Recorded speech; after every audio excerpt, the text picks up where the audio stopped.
بلد ولد جسد رسو جزو ونظو عظم له ولا جذب وصف عيب تاب بيت خصم له ولا مقارن له ولا مكاظم له ولا مداني له ولا مضارع له ولا مناظر له.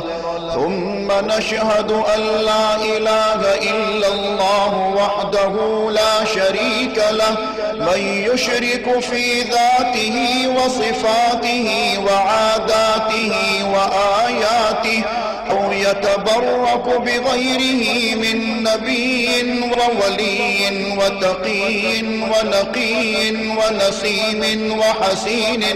وحسين وجميل وصغير وكبير فعليه الخسران والوبال. ثم نشهد أن سيدنا